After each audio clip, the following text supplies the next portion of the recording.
सत्संग से सोधी आवे, नहीं जीव 84 में जावे।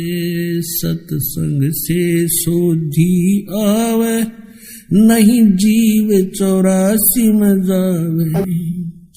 अब मेटो द्वेष और राग हो रहा। इच्छा कर मारे नहीं, अरबन इच्छा मर जा। ये आप चल रहे हो अपने काम के उद्देश्य के लिए, आपका मारना इच्छा नहीं है, लेकिन वो अपने आप मर रहे हैं तो मरने दे। लेकिन सावधानी अवश्य बरते। जैसे सामने आप जा रहे हो और चींटियों की लाइन है या इन मकोड़ों की चिट्टों की जो लाइन है और वो बहुत बिखरे हुए हैं, तो उससे बचने की चेष्टा करें। और बचने की चेष्टा नहीं बच पा रहे हैं तो फिर भी थोड़ा बहुत बचाव करके उनके ऊपर से निकल जा। फिर भी कोई मरता है तो आपको दोष नहीं। तो परमात्मा की भक्ति से क्या होगा कि आप जी के जो प्रतिदिन आपसे जो अनजाने में पाप हो रहे हैं, वो इन जाप करने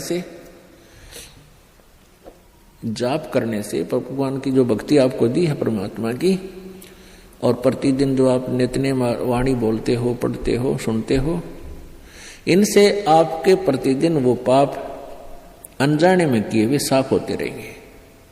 जैसे आप कपड़ा पहनते हो, कपड़ा प्रतिदिन मैला होता है, उसको साबुन और जल से धो लेते हो तो स्वच्छ हो जाता है।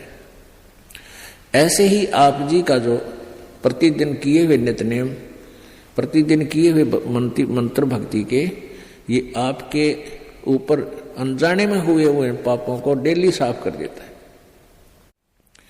फिर शेष रहे आपके संचित कर्म, जो पहले जन्म जन्मांतर के आपके ढेर लगे हुए, तो परमेश्वर की सत भक्ति से, सतनाम से वो सभी नष्ट हो जाएंगे, वो फूंक दिए जाएंगे, जला दिए जाएंगे, नाश कर दिए जाएंगे।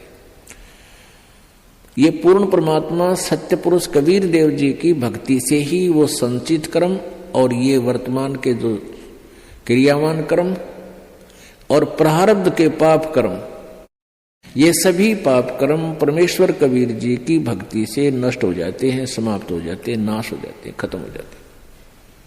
और किसी भी साधना से इनका कर्मों